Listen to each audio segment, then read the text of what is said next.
Olá, bom, hoje então a gente conversa um pouquinho sobre este baita livro chamado Flores para Algernon, do Daniel Keyes. E, gente, mais um livro inédito aqui no YouTube, não é mesmo? Então, esse livro saiu na nossa última pesquisa dos livros mais pedidos por vocês aqui no canal. E assim que eu separei este livro para leitura aqui este mês, eu dei uma olhadinha aqui no YouTube e eu descobri que, sei lá, todo mundo que tem um canal na internet sobre livros ou sobre qualquer tipo de nerdice já leu e resenhou este livro por aqui. Então, assim, temos aqui mais um livro inédito, não é mesmo? Mas tudo bem. Eu entendo, pessoal, vocês querem a minha opinião a respeito deste livro. Pode ser que eu tenha alguma coisa para acrescentar aí, a rodinha de discussão a respeito dele. Por isso eu resolvi fazer este vídeo um pouquinho diferente. A gente vai conversar sobre diversos aspectos aqui dele, do começo, do meio e do fim. Então eu não vou ficar me segurando para não dar spoiler, por exemplo. Este é um livro que já tá batido demais aqui na internet, então é meio impossível você não ter visto nenhuma resenha dele pipocando por aí. Eu sei que muitos de vocês têm este livro, mesmo porque ele está sempre muito barato nas promoções da Amazon, por exemplo. Ele está no Kindle Unlimited também. Então a chance de muitos de vocês já terem lido este livro é grande, portanto eu estou aqui mais tranquila para fazer esse tipo de vídeo. E eu acho que esse é um vídeo que pode ser para você aí que já leu, como eu disse para você. Tanto faz se você gostou ou não da leitura, a gente pode conversar um pouquinho sobre este livro. Eu gostei pra caramba, mas enfim. Pode ser que eu tenha enxergado neste livro alguma coisa que você não enxergou. Este aqui também é um vídeo pra você aí que não se importa com spoilers. É pra você também que tem este livro perdido na estante há muito tempo e que já tá pensando assim, poxa, acho que eu vou doar esse livro. Pode ser que eu diga alguma coisa aqui ao longo deste vídeo que te faça repensar isso daí. Temos também a possibilidade de você que está vendo esse vídeo nunca nem pensou em pegar isso aqui pra ler e de repente eu diga algo aqui que faça surgir algum tipo de interesse por essa história. Bem, pessoal, este aqui é um livro muito lido, tá? No ensino médio das escolas dos Estados Unidos. Ele é o que a gente talvez possa chamar de clássico moderno. Ele é um livro encaixado em ficção científica, mas a ficção científica é só uma desculpa aqui dentro dessa história. Você não está num futuro tão distante assim, você não tem um mundo diferente, mas o que você tem aqui são cientistas trabalhando em um tipo de intervenção cirúrgica que pode fazer com que as pessoas tenham seus QIs aumentados. É isso. Este é o elemento de ficção científica que você vai encontrar aqui neste livro. Então, vamos falar um pouquinho sobre o autor. O Daniel Keyes é um cara, é uma figurinha carimbada aí do mundo dos quadrinhos. Então, quem se interessa pela história dos quadrinhos clássicos e tudo mais, bem, Daniel Keyes trabalhou durante muito tempo na empresa que depois ficou conhecida como Marvel. Ele escrevia roteiros principalmente para quadrinhos de horror e de ficção científica. Ele trabalhou um tempão com Stan Lee. E a ideia para essa história aqui surge quando ele estava bolando um roteiro para um quadrinho mesmo. Só que aí ele se deu conta de que a história que ele tinha criado, né, o argumento que ele tinha criado, poderia ser muito maior do que uma história em quadrinhos. E quando ele diz isso, ele não está entrando no mérito da questão de se quadrinho também é literatura, se quadrinho é menor do que literatura, nada disso. Ele simplesmente teve uma ideia muito boa e ele resolveu desenvolvê-la primeiro como um conto. Ele publica esse conto em 1959 e é premiado. Então ele ganha um Hugo Award. Hugo é uma das premiações mais importantes do mundo da ficção científica. Provavelmente por esse reconhecimento que ele teve a partir desse conto publicado, ele resolve então expandir essa história. Ele transforma então essa história em um romance e publica em 1966. E o que é que vai acontecer em 1966? Ele vai ser mais uma vez premiado, dessa vez com o Nebula Award. Nebula é também uma outra premiação aí importante pra caramba do mundo da ficção científica. Então perceba aqui, nasce um clássico, tá certo? Bem, do que é que se trata este livro então? Eu vou conversar um pouquinho com vocês a respeito do enredo, e aqui eu já pretendo começar a encaixar algumas informações que talvez você considere como spoiler. Pessoal, o que acontece aqui com esse livro é o seguinte: ele tem uma camada superficial. E caso eu comece a comentar essa camada superficial com vocês, e vocês percebam que você só entendeu isso do livro, não tem problema nenhum. Este é um livro de menos de 300 páginas, você pode relê-lo a qualquer momento e prestar atenção a outros pontos que eu vou levantar para vocês. Mas enfim, na camada superficial de Flores para Algernon, você vai encontrar o quê? Você vai encontrar esse grupo de cientistas, como eu já havia comentado com vocês, que passou anos fazendo uma pesquisa extensa a respeito de como aumentar o QI de pessoas que têm QI muito baixo. Eles vêm já há bastante tempo fazendo experiências com ratinhos de laboratórios. O Algernon, aqui do título do livro, é um desses ratinhos. É um ratinho super inteligente, né? Ele resolve super rápido ali aqueles labirintos. Bom, enfim. É isso, aparentemente Algernon é o ratinho mais inteligente que eles já treinaram dentro desse laboratório. Para que eles consigam esse resultado satisfatório, é preciso fazer uma cirurgia, né? Uma intervenção cirúrgica, como eu já tinha dito para vocês. Portanto, eles precisam não exatamente de uma cobaia, mas de uma pessoa que se prontifique a ser, então, essa primeira pessoa a passar por essa cirurgia. Essa pessoa é o narrador aqui deste livro, é o Charlie Gordon. O Charlie vai contar a sua história por meio de relatórios. O autor vai chamar esses relatórios que o Charlie está escrevendo de relatórios de progresso. Esses relatórios são todos numerados e o que ele faz aqui nesses relatórios é o seguinte, é meio que um diário. Então, a partir do momento que ele foi escolhido para passar por essa experiência, né, por essa cirurgia, os médicos pedem que ele faça esses relatórios. Quando você lê o primeiro relatório, você já vai estranhar pra caramba, porque assim, ele vai escrever do jeito que ele sabe. E aqui a gente tá falando de uma pessoa de QI por volta ali de 60. O Charlie tem a seguinte condição, eu anotei aqui. Então, ele tem fenilcetonúria, que é uma doença bastante rara. Ela é identificada no teste do pezinho. Sobre essa condição do Charlie, na página 139, os especialistas dizem o seguinte, né? Nós não sabemos exatamente o que causa o tipo de fenilcetonúria da qual Charlie sofria desde criança. Algum tipo de ocorrência bioquímica ou genética, possivelmente radiação ionizante, radiação natural ou até um ataque de vírus ao feto. O que quer que seja, resultou em um gene defeituoso que produz uma, digamos assim, enzima dissidente, que cria reações bioquímicas defeituosas. E, é claro, aminoácidos recentemente produzidos competem com enzimas normais, causando dano neurológico. Então essa é a condição do Charlie, o nosso narrador aqui em primeira pessoa. Como o leitor só descobre isso na página 139 do livro, você vai lendo, entendendo que esse rapaz tem uma certa deficiência cognitiva, né? Um atraso cognitivo. Mas veja bem, nós usamos esses termos porque nós estamos em 2021. Então nós sabemos que esses aí são os termos mais adequados, né? Mais politicamente corretos e tudo mais. Só que este livro foi publicado em 1966, ou seja, durante a leitura você vai ler a respeito de pessoas retardadas, adultos retardados, escolas para retardados, né? Retardo mental e assim por diante. E aqui fica um elogio à editora por não ter modificado esses termos para agradar ao público de hoje em dia, tá certo? Gostei muito da tradução deste livro, porque veja bem, como eu disse para vocês, as primeiras entradas desse diário são escritas, né? Os primeiros relatórios de progresso, né?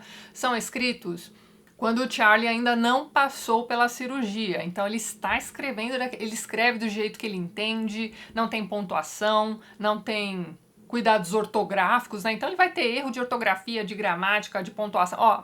Mas não é nada penoso, assim, você não vai levar páginas e páginas para entender o que ele está te dizendo, não é nada disso. Você vai se acostumar. Talvez você se acostume tanto que você não perceba quando ele começar a escrever mais corretamente. Então, depois que ele passa pela cirurgia, as entradas começam a ficar mais claras, né? As ideias começam a ficar mais concatenadas, né? O vocabulário dele vai aumentando. Eu cotejei essa tradução com o livro original, vou deixar a capinha aqui do lado, e eu achei o trabalho de tradução e revisão deste livro excelente, tá? Afora ali algumas piadas, né, que foram feitas ali por colegas, né, do Charlie, ou por ele mesmo, né, tentando quebrar o gelo, alguma coisa assim, que não fazem sentido na nossa língua, foram adaptados, ficaram bem mais sem graça e coisas assim, a tradução tá ótima. Mas voltando ao enredo. Antes dele passar pela cirurgia, ele é testado e retestado exaustivamente pelos cientistas, né? E muitas vezes ele participa de testes junto com o ratinho Algernon. E o Algernon ganha dele o tempo todo. Mas assim, a gente tá falando de uma pessoa que tem um atraso cognitivo. Então assim, ele não liga muito pra isso não. Ele gostaria de ganhar do rato, mas tá tudo bem. Depois de passar pela cirurgia, ele começa a ganhar do ratinho. Então veja bem, o ratinho também passou por um procedimento para ter ali sua inteligência aumentada. Então o que acontece aqui neste livro é uma questão ali de duplo. Só que não é aquele duplo complementar, né? O meu duplo faz tudo aquilo que eu gostaria de fazer e eu não... Bom, enfim. Essa aqui é uma questão de espelho. Então ele se vê no ratinho. Então, num primeiro momento, ele vê naquele ratinho que teve sua inteligência aumentada a possibilidade de aumentar sua própria inteligência. Só que, veja bem, chega um momento aqui nessa história em que o ratinho começa a entrar em remissão. E aí a gente precisa manter em mente o que é dito a respeito dessa cirurgia no início do livro. Esses cientistas estão fazendo testes. O Charlie é o primeiro humano a passar por essa cirurgia. Eles não fazem ideia do que é que pode acontecer. Eles esperam um resultado por conta das evidências que eles têm ali, que eles coletaram durante anos e anos ali, de acordo com as experiências que eles foram realizando com ratinhos, e aí eles estão aplicando tudo isso a este ser humano, só que eles não sabem. E o Charlie, desde o início, sabe que existe a possibilidade de algo dar muito errado. A questão é que ele vai passar meses e meses tendo sua inteligência aumentada a cada dia. E ele cuida desse ratinho como uma coisa importantíssima para ele. E é mesmo, é o seu espelho. A partir do momento em que o ratinho começa a entrar em remissão, o que acontece? Ele é o duplo do ratinho. Ele sabe que ele também vai entrar em remissão. Então, tudo aquilo que ele adquiriu nos últimos meses, todas aquelas memórias que ele resgatou nos últimos meses, a gente já vai chegar lá, tudo isso vai se perdendo. Então, o livro termina... Este livro é um ciclo. O livro termina com o Charlie na mesma em que ele estava no início da história. É um livro desesperador. Eu dei uma risadinha aqui agora de nervoso mesmo, lembrando aqui... Gente, olha, é uma história de partir o coração. Então, vamos lá. De volta aí à camada superficial. Então, a gente tem essa pessoa que está praticamente sozinha no mundo, participando desse monte de pesquisas aí, servindo de cobaia, entre aspas, aquela coisa toda. Onde é que está a família deste rapaz? Bem, no comecinho do livro, ali na primeira entrada do diário, nós já descobrimos que ele é um rapaz de 32 anos de idade e que ele vai fazer aniversário no mês seguinte, né? A primeira entrada desse diário é do dia 3 de março, que ele vai escrever com 2 S's. Então, em abril, ele fará 33 anos. A gente já vai voltar a isso aí. Então, este é um rapaz de 32 anos de idade, quase 33, sozinho no mundo. O que aconteceu com essa família? Aos poucos, ele vai recuperando memórias. E aí ele vai se lembrar de como ele era tratado naquela família. Então, ele era o primeiro filho de um casal recém-casado e ele nasce com esse atraso cognitivo. Os pais demoram para entender o que está acontecendo com essa criança. A mãe é uma figura que nega, né? Ela tem aquela coisa de não aceitar que o filho seja diferente das demais crianças. Ela passa muito tempo tentando engravidar novamente, com um certo medo de que a próxima criança também nasça com o mesmo problema. Mas o que acontece? Nasce uma criança perfeita. Essa é a irmã mais nova do Charlie. E aí, a partir do momento em que essa criança perfeita entra nesta família, você tem os pais, né, deixando o Charlie de lado, mais a mãe do que o próprio pai. E ele vai passar por diversas situações horrorosas. Então, assim, você vai ler sobre todo o bullying que ele sofria na escola e dentro da própria casa. Você vai ver esse rapaz que agora está adquirindo, né, uma inteligência maior, se lembrando, né, de coisas que aconteceram com ele anteriormente e interpretando aquelas coisas todas, porque até então ele achava, por exemplo, que um grupo de meninos na escola que rissem dele estavam rindo, na verdade, porque ele é legal e engraçado. Mas aos poucos ele vai percebendo que todas aquelas risadas eram porque ele era, termo do próprio livro, retardado. Então, 1000 coisas horrorosas aconteceram na escola, ele vai contar tudo isso pra você. 1000 coisas horrorosas aconteceram em casa com aquela mãe que passou a não aceitá-lo, que passou a ter medo de que ele abusasse da irmãzinha de alguma forma. Olha só, é uma história pesada. E essas memórias vão surgindo. Então, nesses relatórios de progresso, além dele anotar ali as coisas novas que ele está aprendendo, as horas que agora ele pode passar na biblioteca lendo livros, entendendo o que está escrito, né? Ele foi aprendendo línguas, tendo acesso a bibliotecas de universidades e, sei lá. Ele chega a escrever um concerto para piano, veja só você. Então, além da gente acompanhar o progresso cognitivo, né, digamos assim, desse rapaz, a gente vai acompanhando também essa volta à infância, né, esse reviver de memórias dolorosas. Então, você acaba tendo aqui neste livro também um pouquinho aí de psicanálise, né, aquela coisa de que tudo aquilo que aconteceu com a gente está na nossa memória, seja no inconsciente, né, do subconsciente ou conscientemente. Então, nada daquilo que você esquece realmente se perdeu para sempre, né? Continua aí com você de alguma forma, ele vai resgatando tudo isso. Não porque ele queira, mas simplesmente porque ele, né, volta a analisar a própria vida. Existe também uma questão de competitividade aqui neste livro. Então, ele era um cara que tinha um trabalho muito simples numa padaria. também sofria bullying pra caramba desses colegas da padaria. Mas então, conforme ele vai ficando mais inteligente, ele vai ultrapassando, né, as tarefas que seus colegas, que tanto zoavam com ele, não é mesmo? Faziam, e ele fazia aquilo lá de um jeito muito melhor, entendeu? Então, os outros começam a olhar para ele como se ele fosse um tipo de ameaça. E eles não entendem o que está acontecendo com esse rapaz, né? O pessoal que convivia com ele fora ali do centro de ciências, da escola para pessoas com deficiência cognitiva que ele frequentava e tudo mais. Então, essas pessoas do trabalho, por exemplo, não entendem o que está acontecendo com ele porque ele não pode dizer que ele passou por aquela cirurgia. Então eles não entendem o que está acontecendo, eles só veem que aquele cara ali, que era um bobão, de repente é o cara mais esperto do lugar. Uma coisa interessante a respeito do Charlie é que ele tem consciência de que ele poderia aprender mais, isso desde o início. A coisa que ele mais quer no início deste livro é ser uma pessoa mais inteligente. Para ser aceito pela mãe, para ser aceito pelos colegas, aquela coisa, bom, enfim. Mas o interessante nessa vontade de aprender que ele tem é a questão de que isso vai transparecer aqui para o Charlie de acordo com o progresso dele no que diz respeito ao desenvolvimento da linguagem. E o leitor vai acompanhando esse progresso de acordo com o discurso dele, né? Então o discurso vai ficando mais claro, como eu disse para vocês, o vocabulário vai aumentando, aquela coisa toda. Então, tudo por meio da linguagem. A gente já volta a isso um instantinho. Eu fiquei com a impressão, pessoal, de que este livro aqui, de certa forma, é um livro ateísta. Então veja bem, toda a esperança do Charlie aqui dentro desse livro gira em torno da ciência. Então, num primeiro momento, ele acredita que aquela cirurgia que fez um ratinho ficar inteligente vai fazê-lo ficar inteligente também. Mesmo tendo consciência de que ele pode correr riscos terríveis, ele se coloca ali à disposição dos médicos, dos cientistas. E a partir do momento em que a inteligência dele passa a progredir, ele passa a dominar a linguagem. E aqui nós temos uma questão interessante também. Quem domina a linguagem, domina o mundo. Então assim, a mão que balança o berço é a mão que domina o mundo? Ok, mas o cérebro que domina a linguagem é o cérebro que domina o mundo.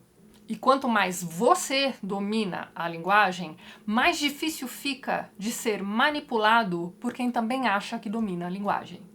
E eu não tô nem falando de análise do discurso, mas, sei lá, se joga aí, tá, na retórica e na análise do discurso que vai ser sucesso. Mas não é só essa questão de que a esperança aqui dentro deste livro está nas mãos da ciência que me faz crer que este aqui é um livro ateísta.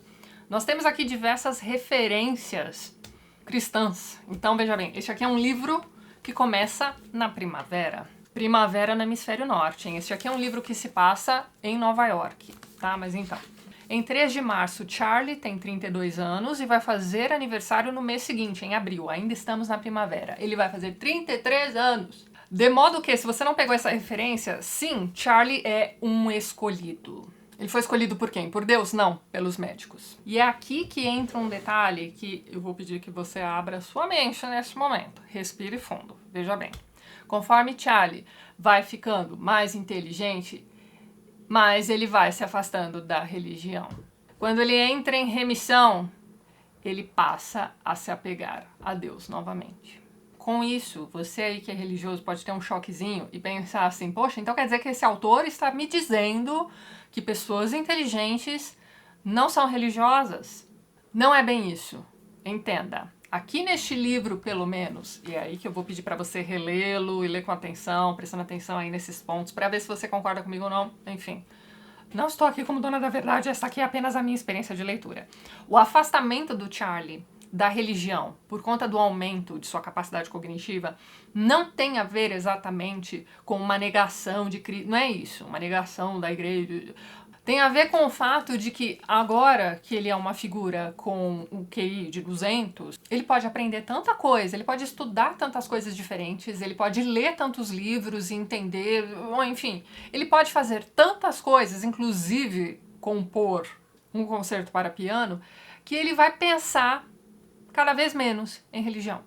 Ah, Tatiana, então você está me dizendo que o autor coloca a religião aqui como uma muleta? Bem, gente...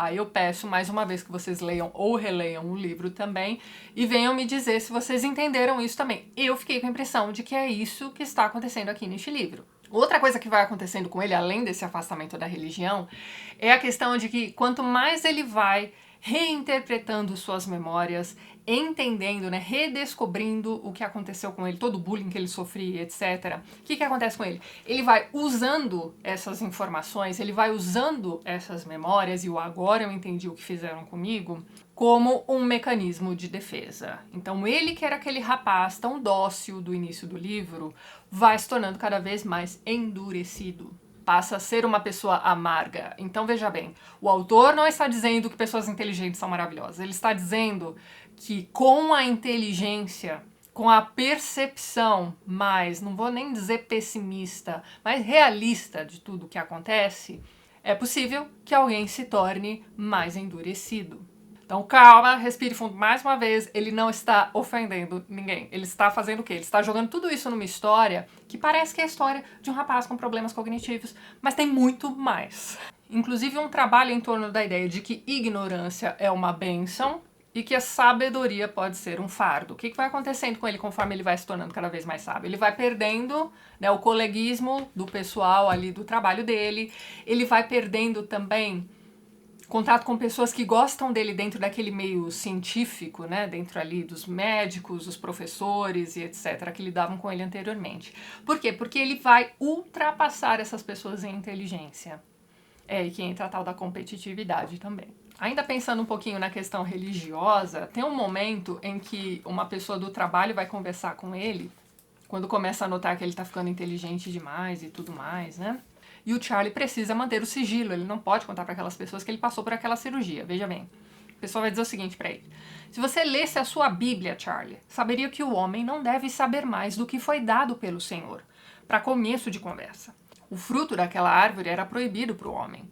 Charlie, se você fez algo que não deveria, sabe, como o diabo ou algo assim, talvez não seja tarde demais para sair disso. Talvez você pudesse voltar a ser o bom homem simples que costumava ser. Então eles começam a achar que para que alguém saia do QI de 60 e pule para o de 200, somente um pacto com o diabo. Mais pra frente nessa conversa, a pessoa continua, né, ó. Foi um pecado quando Adão e Eva comeram da árvore do conhecimento. Foi um pecado quando enxergaram que estavam nus e aprenderam sobre luxúria e vergonha. E eles foram expulsos do paraíso, e os portões foram fechados para eles. Se não fosse por isso, nenhum de nós teria de envelhecer, adoecer e morrer. E você vai vendo que aos poucos ele vai descartando. Só que acontece logo depois que ele começa a ficar mais inteligente, né? Ele vai dizer, ó, isso não tem volta, eu não fiz nada de errado. Sou como um homem que nasceu cego e recebeu a oportunidade de ver a luz. Dos cientistas, não de Deus, hein? Isso não pode ser pecaminoso. Logo haverá milhões como eu no mundo inteiro. A ciência é capaz de fazer isso. Outra coisa que vai acontecer aqui também é que num dado momento eles vão participar de uma conferência, né? Os médicos vão levar o Charlie também para expor ali tudo que eles fizeram, toda a pesquisa e o resultado que seria ali o Charlie. E aí esses cientistas vão apresentar o Charlie como se ele fosse um produto do trabalho deles. Charlie vai se sentir ofendido. E aí ele diz isso aqui, ó, página 228. Tudo exceto me tratar como um ser humano. Você se gabou várias e várias vezes de que eu não era nada antes do experimento, e eu sei por quê. Porque se eu não era nada, então você foi responsável por me criar. E isso transforma você em meu senhor e mestre. Você se ressente por eu não mostrar minha gratidão a cada hora do dia. Ora, acredite se quiser, eu sou grato. Mas o que você fez por mim, incrível como pode ser, não lhe dá o direito de me tratar como um animal de laboratório. E esse discurso aqui dentro de Flores para Algernon, né, o Charlie conversando com um dos cientistas ali responsáveis pelo seu procedimento, me lembrou bastante aquela última conversa do monstro, da criatura, né, ele não tem nome, né, com o Dr. Frankenstein. Então, você vê, cara, tem muita coisa aqui, né? Mas então, dentro do Frankenstein, o que é que você tem? Você tem um médico se colocando na posição de Deus e criando um homem.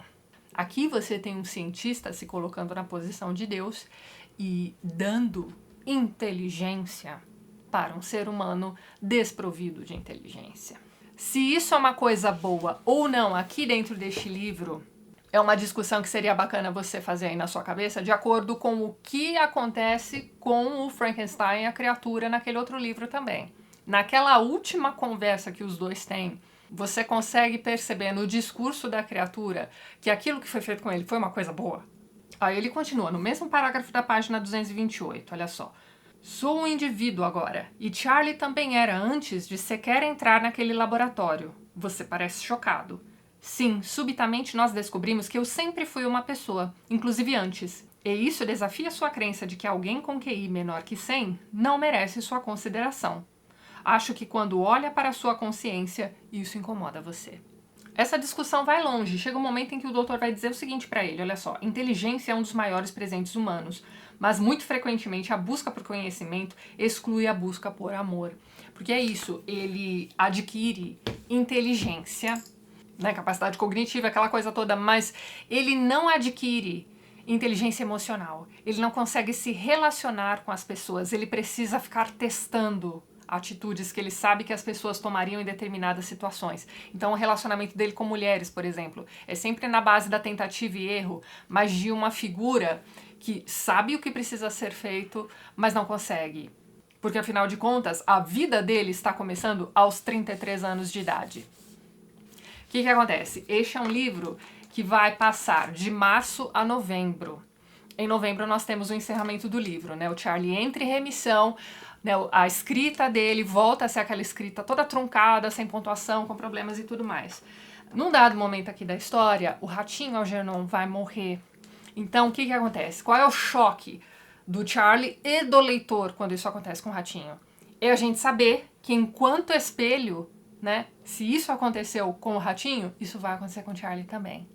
A gente não tem acesso a essa informação aqui no livro. Quando a gente deixa o Charlie aqui no último parágrafo, ele ainda está vivo, ele está bem fisicamente, né? Enfim, mas ele teve toda a remissão. Só que a última coisa que ele escreve no último relatório, ele está indo embora, né? Está se afastando ali daquele centro científico, aquela coisa toda. Ele diz o seguinte, ó: por favor, se você tiver uma oportunidade, coloque umas flores no túmulo do Algernon no quintal. Então, assim, ele perde todo o conhecimento, a capacidade dele de compreensão, ele perde a noção das línguas que ele aprendeu anteriormente, né? Ele perde tudo isso. Mas algumas coisas ainda ficaram com ele. Em algum nível de consciência, ele sabe o que aconteceu com ele. Ele se lembra do ratinho e ele pede para que alguém coloque flores no túmulo do ratinho.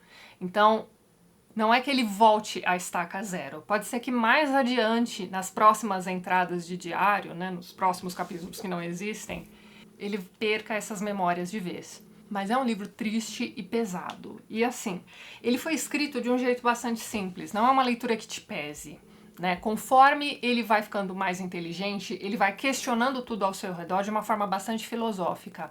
Talvez a leitura fique um pouco mais arrastada nesse momento, mas conforme, né, algumas coisas vão acontecendo com aquele ratinho e você sabe que aquilo também vai acontecer com o Charlie, o autor quebra as suas pernas. Então, assim, uma coisa que você pode pensar também durante a leitura desse livro é que o Charlie talvez esteja ali representando também o que acontece com uma pessoa que se descobre com Alzheimer. Então, é um desespero tamanho ali naquele momento em que ele percebe que ele também vai entrar em remissão, que ele começa a tentar se apegar a todas as memórias do jeito que ele consegue.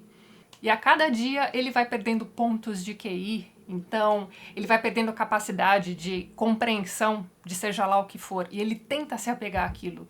E todo aquele conhecimento que ele tinha adquirido vai escorrendo pelas mãos, assim, é um negócio desesperador. Então, eu nunca convivi com ninguém que tivesse Alzheimer, mas eu já ouvi de amigos meus, né, a respeito de avós e, enfim, parentes que tiveram. E aparentemente isso é uma coisa que acontece também. Essas pessoas tentam se apegar às memórias o máximo que elas conseguem. E é uma coisa muito triste você acompanhar a perda que vai acontecendo ao longo do tempo. Você vai acompanhar isso aqui também nas últimas páginas do Flores para Algernon.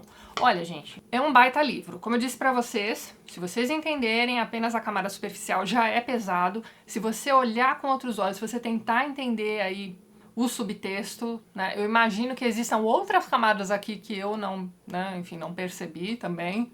Pode ser que você aí tenha interpretado o livro de outras formas também, deixem aí pra gente nos comentários, mas é isso. Pra quem já leu, vale a releitura, pra quem não leu ainda, Vale a leitura, gente. Então, como eu disse pra vocês, está no Kindle Unlimited. Esse é um livro que vira e mexe aparece em promoção por aí. É um livro que não é caro. Eu vou deixar o link lá embaixo na descrição do vídeo. Vale a pena, não só pela questão da alteridade, né, de você se colocar na posição desse rapaz que passou por tudo isso, né, que passou por todo esse bullying dentro da própria casa, aquela rejeição dos pais. É um negócio pesadíssimo, não só por isso. Mas tem muitas outras discussões interessantes aqui nesse livro também. Então é isso. Deixo aqui essa forte recomendação a todos vocês. Antes de encerrar esse vídeo, eu gostaria de agradecer mais uma vez a todos os apoiadores do canal. Aqui do lado vocês estão vendo, então, todos os nomes dos apoiadores. Na descrição do vídeo você encontra também todos os links para os perfis literários dos apoiadores do TLT, que também produzem conteúdo sobre livros na internet, principalmente no YouTube e no Instagram. Então não deixe de visitar os apoiadores lá embaixo e caso você queira também se tornar um apoiador do TLT, seja muito bem-vindo. Dê uma olhadinha no primeiro link que eu vou deixar lá embaixo na descrição deste vídeo. E é isso então, vou ficando por aqui, vejo vocês nos próximos vídeos do canal, um beijo grande e até mais.